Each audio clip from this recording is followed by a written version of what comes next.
नमस्कार, मैं हूँ राजीव और मेरे साथ जुड़े हैं विकास सेठी, एमडी सेठी फिनमार्ट के। सेठी जी, बहुत स्वागत है आपका।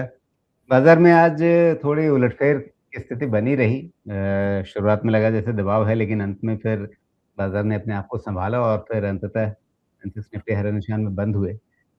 तो ये बाज़ार में अभी उलटफेर क्यों चल रही है? और उससे ज़्यादा आपसे ये समझना चाहेंगे कि मतलब अ, महीनों से लोग ये बोल रहे थे कि बस एक बार टैरिफ वाला मुद्दा निपट जाए तो बाज़ार चलेगा, टैरिफ ही बाज़ार को रोक करके रखा हुआ है। लेकिन टैरिफ निपट गया, 18% की डील हो गई, आस-पड़ोस में जितने आपके कॉम्पिटिटर हैं, उन सबसे बेहतर डील मिल गई आपको अमेरिका से। उसके बाद भी बाज़ार एक दिन खुश हुआ, एक दिन चाल बनी और वो भी कितनी बनी। और उसके बाद फिर आप देखिए वापस बाज़ार ठंडा, मतलब 26,000 पे कोई लक्ष्मण रेखा खींची हुई है क्या निफ्टी ने? नहीं, बिल्कुल। देखिए, पहले तो thank you Rajiv ji for inviting me to your popular show. देखिए, ये जो बाजार में जो तेजी बनी, जब हम बजट के बाद, जो एक दिन के बाद, जो फ्राइडे को जब ये अनाउंसमेंट आया कि भारत ने ट्रेड डील कर ली है, तो वो एक एक तो सरप्राइज एलिमेंट था, तो उसको इमीडिएटली उसका एक नीजक रिएक्शन था।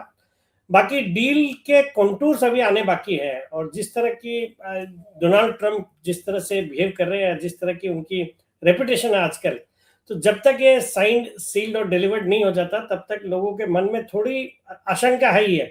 और बाकी अंदर में भी जो फाइन प्रिंट्स में क्या क्या आता है, मतलब एक ब्लैंकेट 18% है कि किसी प्रोडक्ट पे 0% भी है या किसी पे बढ़ के है, तो ये सब देखने की जरूरत है। मुझे लगता है बाजार एक तो उनकी जो आमतौर पे जो बैक ट्रैक करते हैं ना, कि जो Trump always chicken out taco करके एक ट्रेड यूएस में होता है, तो उस तरीके का कुछ मामला नहीं बन जावे इस तरीके, इसलिए बाजार में थोड़ा उस दिन की तेजी के बाद, हालांकि बाजार ये मान रहा है कि ये ट्रेड डील हो गई है, अच्छी हो गई है, कल पीयूष गोयल जी के भी स्टेटमेंट्स थे, बट फाइनल प्रिंट्स देखने की जरूरत है, और उसके कारण उसका इंतजार कर रहा। मुझे लगता है जब ये खबर आएगी कि ये ट्रेड डील एक्चुअल में साइन, सील, डिलीवर्ड हो गई है और इसकी डिटेल्स आ जाएंगी, तो उस दिन वापस से बाजार में एक अच्छी तेजी होनी चाहिए। बाकी मैं तो इस ओपिनियन में हूं कि ये ट्रेड डील के बाद भी जो उस दिन हम 600-700 पॉइंट ऊपर बंद हुए, हालांकि खुले 1000 पॉइंट ऊपर थे, फिर 600-700 पॉइंट ही ऊपर बंद हुए, हालांकि बहुत बड़ी अच्छी तेजी हुई है।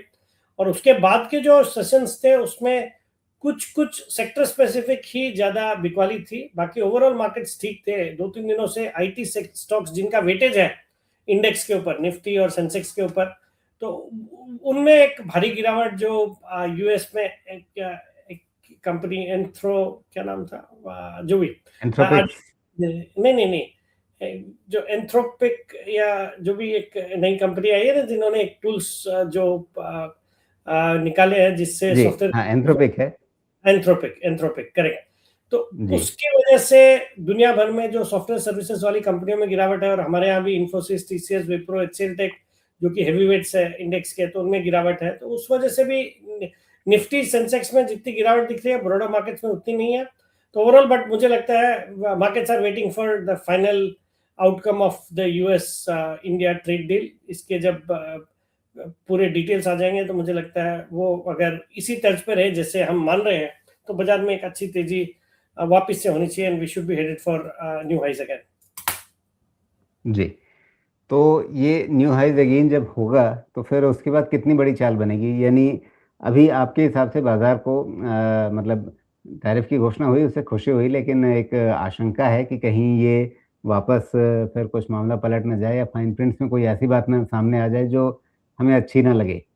तो उसके लिए देखना चाहता है बाज़ार। तो जैसा पीयूष गोयल जी ने कहा था कि 3-4 दिन 4-5 दिन के अंदर ये चीज़ एक जॉइंट स्टेटमेंट आ जाएगा और उसके बाद फिर एग्ज़ीक्यूटिव ऑर्डर आएगा अमेरिकी राष्ट्रपति की ओर से या अमेरिकी प्रशासन की ओर से। तो मतलब ये है कि नए हफ्ते में हम शुक्रवार से पहले-पहले ये सब होता हुआ देख लेंगे, तो नए हफ्ते के लिए क्या उम्मीद रहेगी? नहीं, देखिए, अगर ये ओवर द वीकेंड ये हो जाता है, जो भी डील की डिटेल्स आ जाती है, और ज़्यादा कोई उलटफेर नहीं होता जैसे हम सब समझ रहे हैं, अगर वैसी ही डील आती है और कुछ फाइन प्रिंट में कुछ नेगेटिव नहीं होता है, तब तो definitely next week should be pretty positive for our markets. और बाकी देखिए, कॉर्पोरेट रिजल्ट्स ठीक है, और मेरा तो ये मानना है कि हमारे जो बाजार, जो एक बड़ा डिस्कनेक्ट है मार्केट्स में और मैक्रो जो फंडामेंटल्स है भारतीय इकोनॉमी के, मतलब इतने अच्छे मैक्रो फंडामेंटल्स हैं कि हमारी जो जीडीपी की ग्रोथ रेट देखिए, हमारे इन्फ्लेशन बिनाइन है या अंडर कंट्रोल है फुल्ली। फिर आपके जो फिस्कल प्रूडेंस हम मेंटेन करते हैं, या जो हमने बजट में भी ऐलान किया, मतलब हमारी तरह की जो मेजर इकोनॉमीज है, इतना अच्छा मैनेजमेंट कहीं नहीं है, और कॉर्पोरेट अर्निंग्स भी ठीक ठाक है। तो इन सबको देखते हुए जिस तरह के हमारे मार्केट्स हैं, तो एक बड़ा डिस्कनेक्ट लगता है मुझे। एफ की रिलेंटलेस सेलिंग जारी है, इसी की वजह से ये है। तो एक बार उनका अगर व्यू बदल जाए, एक बार अगर यूएस से ये ट्रेड डील हो जाए, और जिसका एक बड़ा कारण ये भी है कि यूएस की ट्रेड डील में डिले होने की वजह से हम लोगों ने, भारत ने, जो ईयू के साथ ट्रेड डील जो 19 साल से पेंडिंग थी, नेगोशिएशन चल रहे थे, उसको भी कर लिया।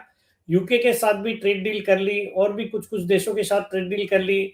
फिर डोमेस्टिक कंजम्पशन को बूस्ट करने के लिए सरकार ने जीएसटी में कटौती कर दी, आरबीआई ने 1.25% की रेट कट कर दी। तो अब फिर बाद में जाके यूएस से भी ट्रेड डील हो गई। तो मुझे लगता है एक बहुत अच्छी एक तेजी के लिए मूड माहौल बन रहा है।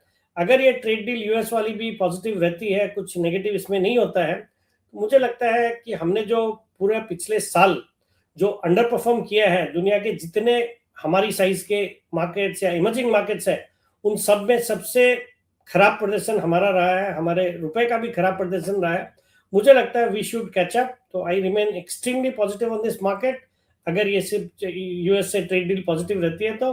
एंड जो भी हमने एक अंडर परफॉर्म किया, मुझे लगता है we should make up for it, और उस लिहाज से I remain pretty positive on this market.